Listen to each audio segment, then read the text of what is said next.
In the dim chill of early November, Emily slouched against the worn wooden chair in her cramped Minneapolis apartment, a steaming mug of tea warming one hand, the other lazily flipping through a yellowed magazine from the corner thrift shop.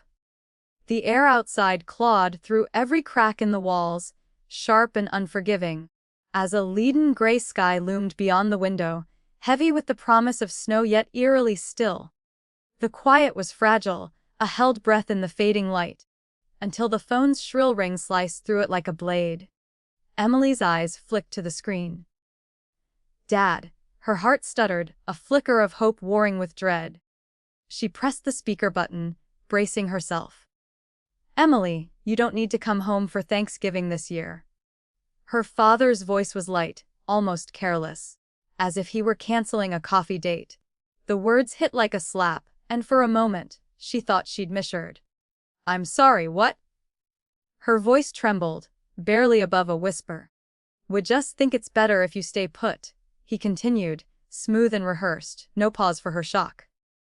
To keep things peaceful. Mandy's been fragile lately, you know. After her latest venture fell apart. Emily's grip tightened on the mug, the heat scalding her palm. Mandy, always Mandy, her younger sister, the family's golden child, whose impulsive dreams, like that doomed artisanal candle scheme, left chaos in their wake while everyone tiptoed around her. The room seemed to grow colder, the silence on the line deafening. She set the mug down, the ceramic clinking sharply against the table, a sound that echoed her fracturing calm. So, I'm not invited because Mandy's tense. Each word was deliberate, her voice tight with the effort to stay composed, though her throat burned with betrayal. Her father sighed. That familiar, heavy sigh that dismissed her pain as an inconvenience. It's just one day, Emily. You'll manage. The words were a knife, twisting deeper. She shot up from the chair, the wood groaning in protest, her pulse pounding in her ears. The frost creeping across the windowpane mirrored the ice settling in her chest, as the weight of being cast aside for her sister's comfort threatened to crush her. Just one day, I repeat, my voice now as cold as the frost on the porch. You say that after I've sent over 4,800 to the house since January, just to keep the furnace running through winter. Silence on the other end. Just the faint hum of the phone line, stretching out the distance between me and him. Don't bring money into this, he finally says, a little flustered. You offered to help. I let out a dry, hollow laugh that echoes in the empty room. Offered. In January, when the heating bill spiked, and you called at midnight saying the house was freezing, who paid it immediately? Me. In March, when Mom cried because the furnace was clanking, who called the repairman? Me again. And in September, when Mandy blew through most of her savings on her podcast plan, who paid for the fall heating oil? Still me. He doesn't argue, just goes back to the same tired line. Family is family, Emily. But this time, Mandy really needs calm. She's been through a lot. I stare out through the fogged-up window. Snow is beginning to fall. Small flakes quietly covering the walkway. I've been through a lot too, but I was never given that kind of priority. He tries to keep his voice even, but I can hear the impatience creeping in. Don't make this awkward. It's not personal. I take a deep breath, fingers gripping the edge of the table. Then don't expect another dime from me this winter. If I'm not considered part of the family, don't treat me like an A. I hang up before he can respond. The screen going black like my eyes right now. Outside, the snow keeps falling. Silent, freezing, but not quieter than the room I'm standing in. I sink onto the edge of the bed.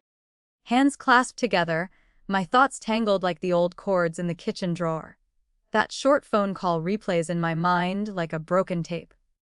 They really did it. Excluded me from Thanksgiving, as casually as canceling a dentist appointment. I look up at the small photo on the shelf. Me and my parents at Thanksgiving in 2019. I had just started my first job at the shipping company.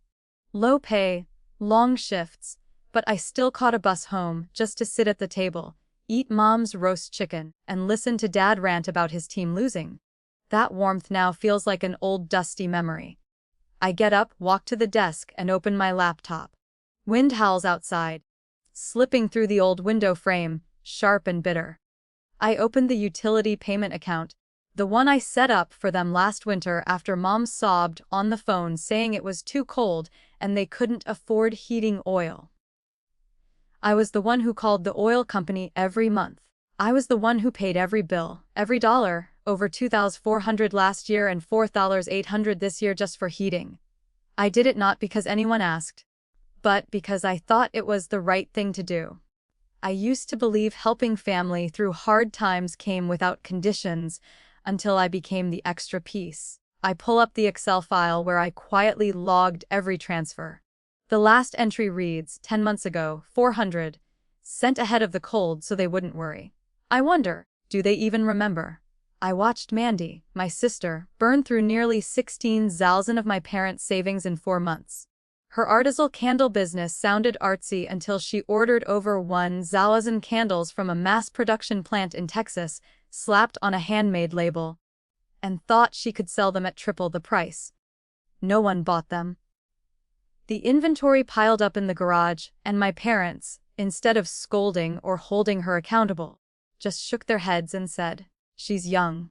Everyone makes mistakes." I didn't say a word, just quietly sent more money to help them through winter. Meanwhile, Mandy kept posting pictures on Instagram, $7 lights at vintage cafes, brunches with friends in the latest Zara coat. Every time I scrolled past one, my hand would drift to my back, still sore from a 10-hour loading shift. I almost texted to ask why, but then I thought maybe it's something I'll never truly understand or accept. I returned to the screen, the cursor blinking over the cancel service button. Just one click and the system will stop automatic payments starting next month. I sit quietly for a long while, not because I'm unsure, but because I'm letting myself remember what it felt like to matter to them. And then I click. A notification pops up. Service will end on November 2nd, 4 weeks before Thanksgiving. I close the laptop and walk to the window. Snow is falling now. Each flake as weightless as my father's words on the phone. Except snow, when it falls long enough, can freeze a whole house. They'll notice, but not right away. Mandy will keep believing the world revolves around her. Mom will try to ignore it until her fingers go numb while making dinner. And Dad, he'll get angry like always, but he won't be able to deny that he's the one who told me to stay put. Part of me feels hollow, like I just let go of something important. But another part, the one that woke up the third time I had to choose between buying a new coat or sending money home, feels lighter. For the first time in a long time, I'm standing up for myself. And I know this winter will be long, but at least I'm no longer the one shivering because of someone else's decision. I started waking up earlier, not because my job changed, but because sleep hasn't felt peaceful since that call. In the days after canceling my parents' heating service, I carried a constant tension like walking a tightrope. Part relief, part doubt. But every morning when I get out of bed and my feet touch the cold floor of this small but peaceful apartment, I remember why I did it. On November 2nd, the system officially sent confirmation the heating oil service for the house at 422 Elm Street had been canceled. I read that message while sipping coffee in the kitchen, the little space heater humming steadily by my feet. A quiet kind of comfort I bought for myself piece by piece through every extra shift. That day the snow fell unusually thick. Minneapolis was already cold, but this year winter seemed to arrive a few weeks early. I thought about my parents' two-story house, the house I grew up in with its old shingles and thin glass windows, where the cold could creep in after just one night without heat. I didn't feel happy picturing them bundled up in winter coats, but I didn't feel guilty either. It was time they understood that kindness isn't an obligation, especially when it's treated like a given. 4 days later, the first message came from Mom. "Emily, the heating system seems to be acting up. Can you check it for me?" I stared at the message, then set my phone down. I didn't reply. That evening, I got a text from Mandy. Just one line. "So childish?" No greeting, no question, just judgment as always. She probably thought I'd react, scramble to explain, or maybe even apologize. But I simply switched my phone to silent. On the seventh day, Dad called. I let it ring until it stopped on its own. 3 minutes later, a voicemail popped up. Emily, I don't know what's going on. The house is down to 50-day breeze. If you know anything, call me. His voice was sharp, a mix of anger and concern. I didn't listen to the voicemail.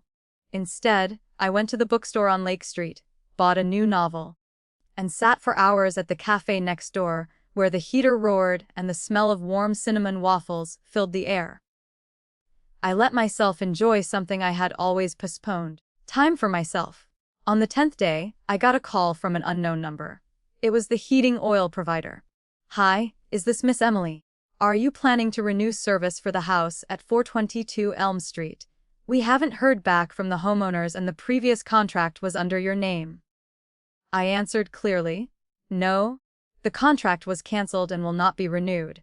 I'm no longer responsible for that house. I see, the rip said, hesitating slightly. So, just to confirm, you're not intending to continue payments. I looked out the window where slow snowflakes blanketed the street. That's correct. On November 14th, the messages started coming in rapid succession. Mom, Emily, it's only 50 degrees in the house. Your dad refuses to wear a heavy coat and Mandy's been coughing all day. Can you please call me? Dad, this isn't about money anymore. This is family. Mandy, this time more bitter.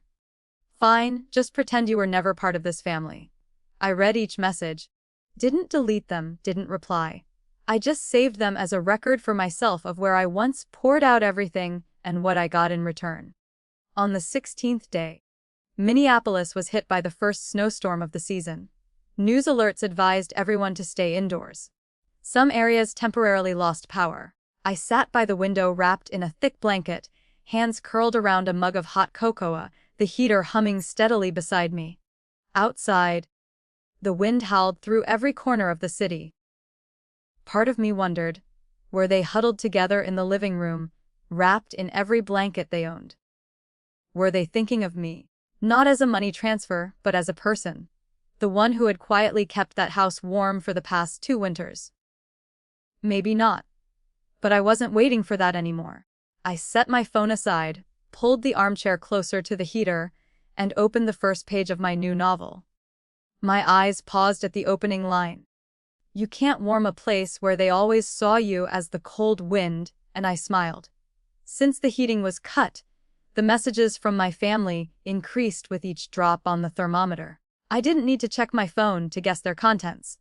They all carried the same tone. Urgency, blame, sometimes desperation.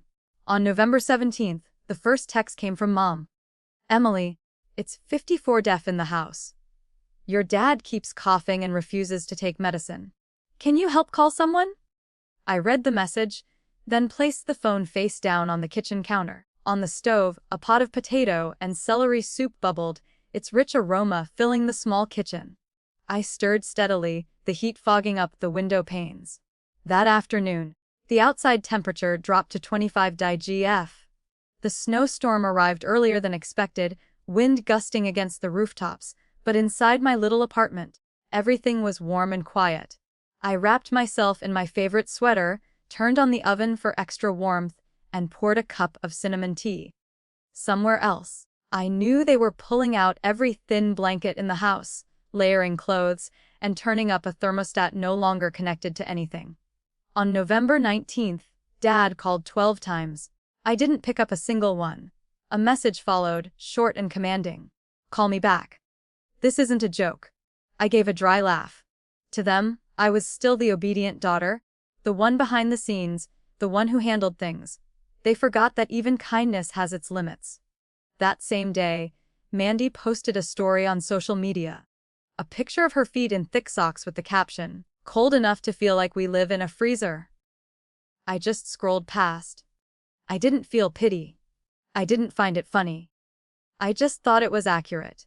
They were living in a freezer they had shut themselves into the moment they called and told me to stay back for Mandy's peace. On November 21st, Mom called again. Voice choked. Emily, it's down to 40 degrees. Your dad's sleeping in a winter coat. My hands are so numb. I can't even do the dishes. Can you do something? I was prepping grilled cheese for dinner. The oven glowed orange and the scent of golden sizzling butter filled the room. I didn't answer.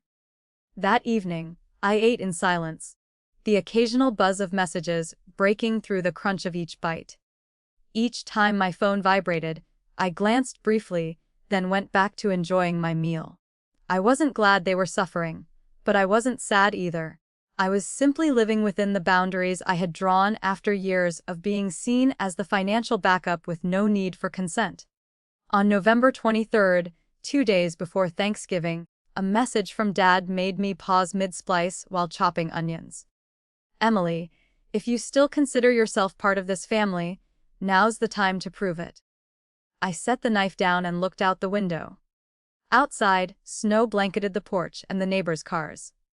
I closed my eyes, picturing the old house, where I learned to ride a bike, where I wrapped my first Christmas gift, now sitting cold and silent. But in that vision, I no longer saw myself in the frame. I poured more hot water into the teapot. As the steam rose, I thought about Mandy, who once told me I was useless for refusing to fund her local fashion magazine idea last year. About Dad, who said I needed to stop being so sensitive when I brought up always being excluded from family meetings. About Mom, who stayed silent every time I was dismissed just to keep the peace. I had been silent long enough. That night, I curled up on the sofa, a book in hand, covered with the light fleece blanket I bought last year. The room was dimly lit by a single lamp, but it was enough, warm and peaceful. My phone kept ringing. I still didn't answer, because sometimes the only way for others to recognize your worth is to disappear from the place they always assumed you'd be. On Thanksgiving morning, I woke up before sunrise, the pale light slipping through thin white curtains. Outside, snow had blanketed the steps, and the city was eerily quiet. No cars, no voices, just the wind whispering over rooftops. A gentle reminder that winter had claimed every corner. I turned on the coffee maker and made myself a simple breakfast. Crispy toast, peanut butter, and a juicy orange. I didn't prepare turkey. I didn't make the mashed potatoes Mom used to cook. I didn't want anything that reminded me of the old kitchen where the three of us used to squeeze in on holidays. This year, I chose simplicity. Not from lack, but because I no longer needed to pretend things were the same. At 10:00 a.m., I was on the sofa, blanket draped over me, holding a hot cup of coffee. Feet stretched to the edge of the table. A documentary I loved was playing on the TV. Everything felt so peaceful. I almost forgot the emotional storm of the past few weeks. Then the doorbell rang, sharp, insistent. I knew who it was before I even stepped into the hallway. I peeked through the peephole and wasn't surprised to see the familiar figure. A thick gray coat, cheeks flushed from cold and frustration, eyes still holding that look I'd known since childhood. Not apology, but expectation. I cracked the door slightly, warm air spilling out, hitting my father's gaunt face in the face. "Emily," he said, his breath forming pale clouds. "We need to talk." I leaned against the door frame, hand still on the knob. I didn't say anything, just waited in silence. I didn't open the door wider. "You cut the heat," he said flatly, his voice heavy with accusation. The house is freezing. Your mom's upset. Mandy's. She's locked herself upstairs. It's been 38 degrees in there." I kept my gaze steady on his. "I didn't cut anything," I said simply. "I just stopped paying." "Those are different things." He frowned, not expecting my calm. "You know we're not good with tech. The contract was under your name. When you canceled it, the company didn't notify us because it was never in our name to begin with. I handled it all," I said, my voice steady. "I've paid over $8,000 for everything for 2 years. Then with one call, you cut me out of Thanksgiving to avoid upsetting Mandy. So now, maybe you should handle the rest." He flinched like he hadn't expected me to remember every number penny. But I remembered every bill, every penny, every skipped meal so I could send money. Every morning I waited at the bus stop in the snow, just to make my shift on time. "Emily, don't make this more complicated than it is," he said, trying to keep his calm voice calm, though I could hear the strain. It's just been a misunderstanding. It's been a tough year. Mandy's been through so much. I sighed, leaning further against the door. Dad, Mandy's been through a lot because she puts herself there. I'm the one who gets pushed out. I stayed quiet when she blew through her savings on that creative academy she dropped after 2 months. I stayed silent when she borrowed money and didn't return, disappeared. But when you excluded me from a family dinner just because of her fragility, that was it. No more. He stood there in silence for a few seconds, his breath visible in the cold air. Then he shook his head slightly, his voice lower now. We have no money, Emily. We've sold nearly everything valuable. I called the heating company. But we can't afford the upfront cost. Your mom has a fever. We can't take it much longer. I could feel the cold seeping through the cracked door, but I didn't move. You told me to stay back to keep the peace for Mandy. I did exactly that. I stayed back. As for peace, I don't know about you, but I've found mine. He gripped the edge of his hood, eyes narrowing. You're punishing the whole family over one sentence, said in frustration. I opened the door a little wider, letting him see the warm apartment behind me, the kitchen glowing, the neatly set table, the quiet hum of the heater in the corner. It's not punishment, I said softly. It's just letting you feel the cost of pushing someone aside when you no longer need them. He stared at me for a moment, then turned and walked away, his footsteps crunching through the snow. I closed the door, the sound of the lock clicking into place, clean and firm.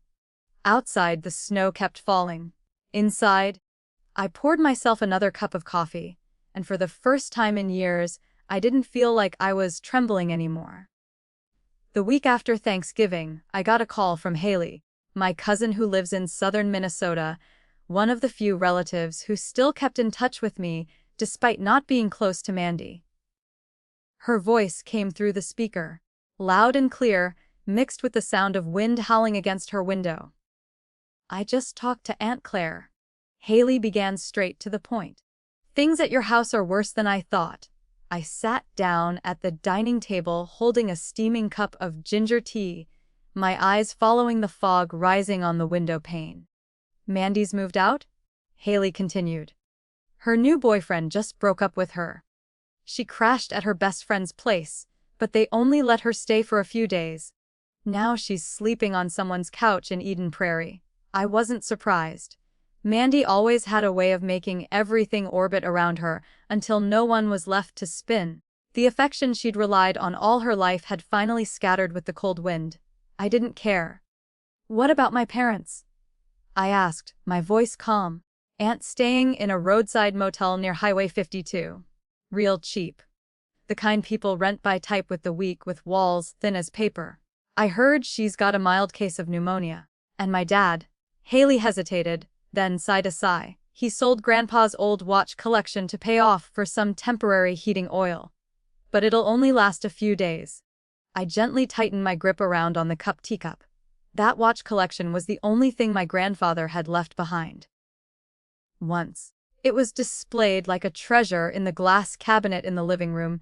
Now it was being listed online, like items no one even cared to bargain for.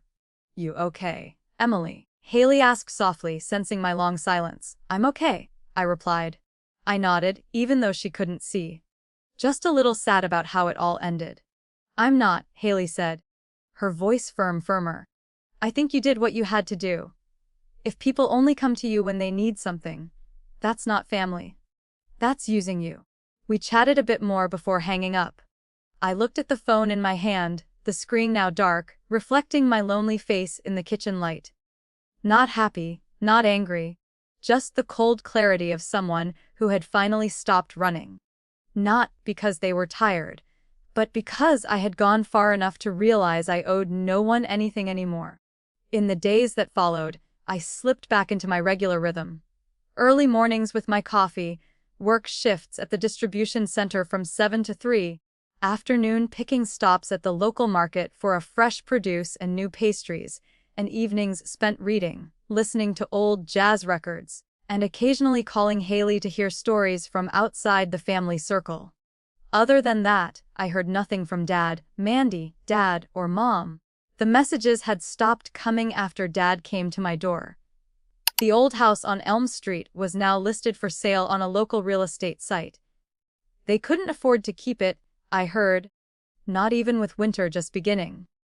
Sometimes I dreamed of walking back into that old kitchen, the one where Mom used to bake pumpkin pies, where I did my homework in high school, where Dad laid out the morning paper on the table every day.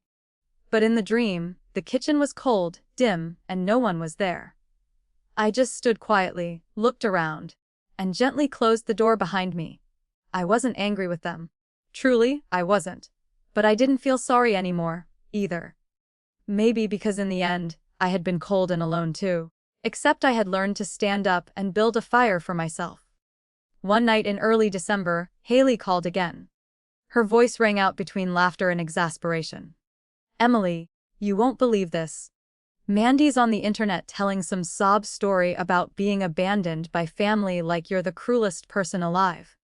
I raised an eyebrow. "She did what?" "Posted a video crying saying you left your family during a crisis, but not a single word about all the money you paid or how they cut you out of Thanksgiving."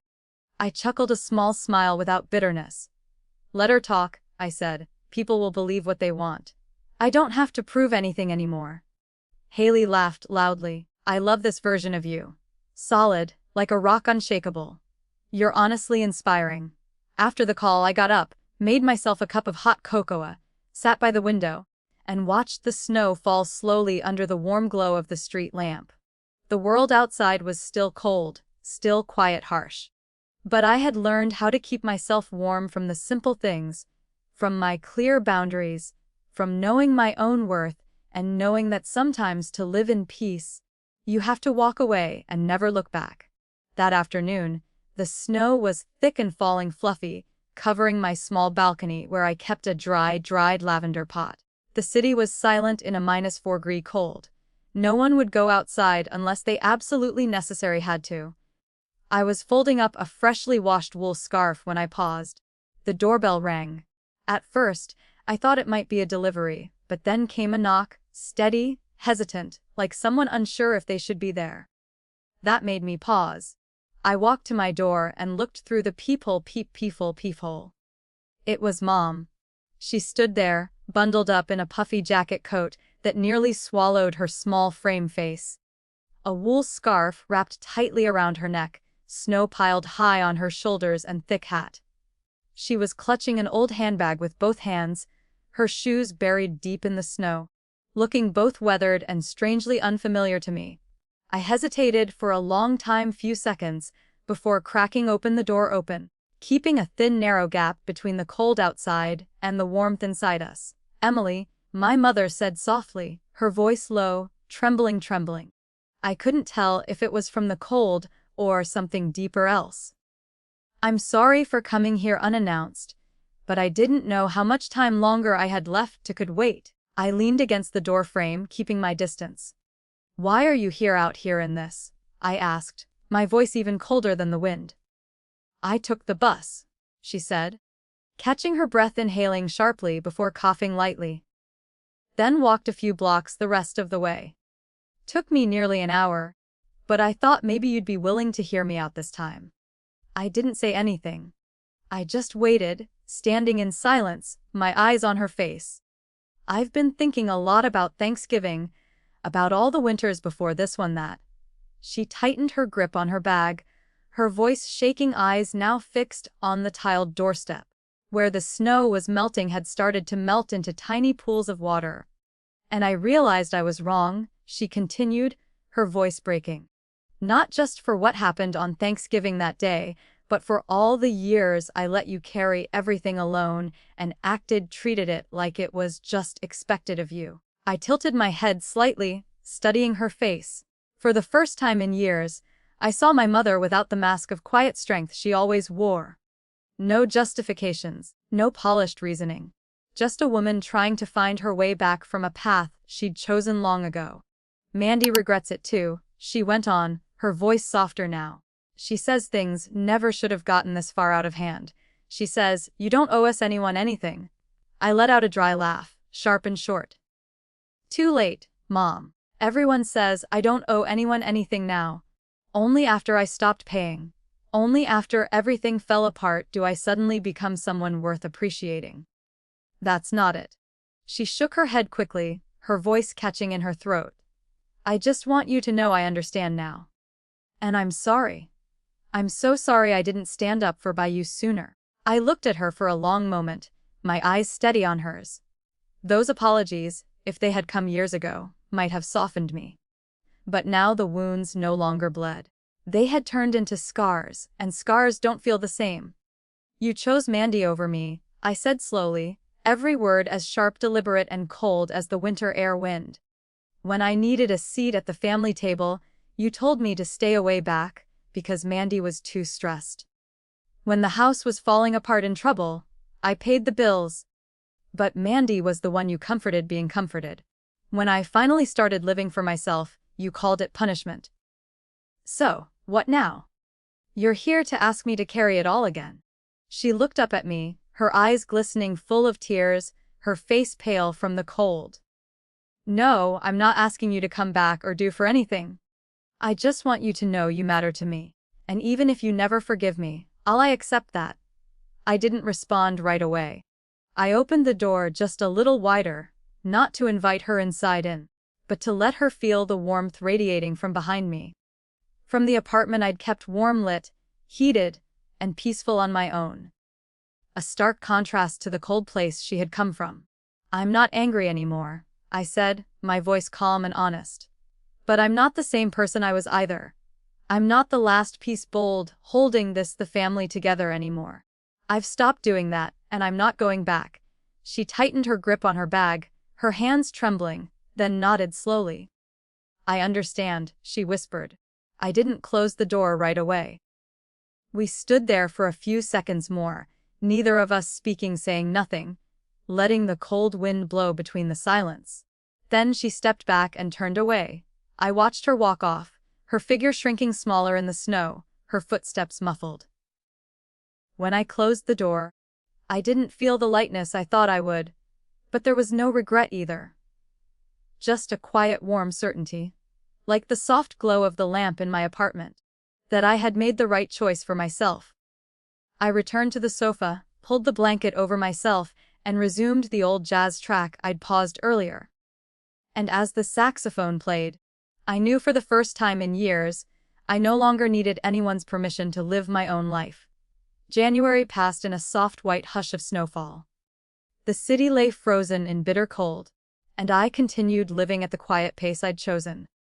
My apartment stayed warm, thanks to the small heater by the window, and the moments I spent reheating soup, toasting bread, or knitting scarves on lazy weekends.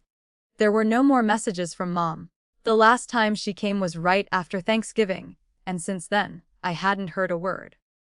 No blame, no begging, not even the usual New Year greetings she used to send, those generic ones with a picture. I didn't feel sad about it. In fact, I felt relieved. That silence wasn't scary. It was like fresh air after a storm that had lasted for years. Bailey still gave me updates each week, as if she were the only remaining bridge between me and the rest of the family. I saw Mandy post asking for help on a community forum. Haley said during our most recent call, she said she lost her job looking for temporary housing, included something about cracks in family relationships. Same old deflecting. I didn't say anything. I just switched my phone to speaker and kept chopping onions in the kitchen. The aroma of sautéed onions filled the room, overpowering the story being told. Uncle Mark is trying to sell his car. Haley added, that old SUV is still running fine. I heard he wants the money to pay off some overdue bills. Aunt Claire moved in with a relative in Des Moines. She said she needs time to rethink how she raised her kids. Haley chuckled bitterly on the other end. A little late. Yeah, I replied calmly, but maybe better than never realizing at all. As time passed, things I once struggled to see became clearer. Not everyone changes, and not everyone is worth hoping they will. Some things, once broken, are better left where they fell. Like cracks on winter ice, best not stepped on, not patched. I no longer thought about Mandy every night. no longer checked social media to see who was saying what, and I certainly no longer felt the need to explain to the world what I did right or wrong. I just lived truly. Every morning I woke up in this cozy apartment reminded me that I was standing on ground I chose for myself, not on a shaky foundation built from someone else's expectations. At the end of January, I stopped by the used bookstore down the block. The shop owner recognized me instantly. "Haven't seen you in a while," he said cheerfully. "Braving the cold, huh?" I smiled and picked out a novel about women who left their families to start over. When I got home, I placed the book on the table, boiled water for tea, and sat by the fireplace. The fire glowed bright orange light flickering against the exposed brick wall. I pulled the wool blanket higher and stared into the flames, steady, quiet, persistent, just like me. Somewhere out there, the old house was probably still cold. Maybe they were borrowing space heaters from neighbors. Maybe Mandy was filling out aid applications. Maybe my mother still curled up every night in 3 blankets, thinking about those dinners when we were all together and the people who no longer wanted to sit at that table. As for me, I no longer belonged to that back then. The fire crackled in agreement. I reached for my tea, steam blurring my vision, though my heart had never been clearer. Winter would last, snow would fall. But this time, I wouldn't be the one shivering. I had chosen peace, and I didn't regret it. From my story, I've learned that not all blood ties are worth preserving at all costs. Some boundaries, once crossed too many times, must be redrawn with finality. I once believed sacrifice meant love. But in truth, unconditional sacrifice only teaches others to devalue your worth. Now I no longer seek validation from my family. I live for myself, and that is the freest thing I've ever done. What do you think about Emily's decision? Was she too harsh? Or was it what she needed to protect herself? Share your thoughts in the comments, and don't forget to follow the channel for more emotional family stories to come.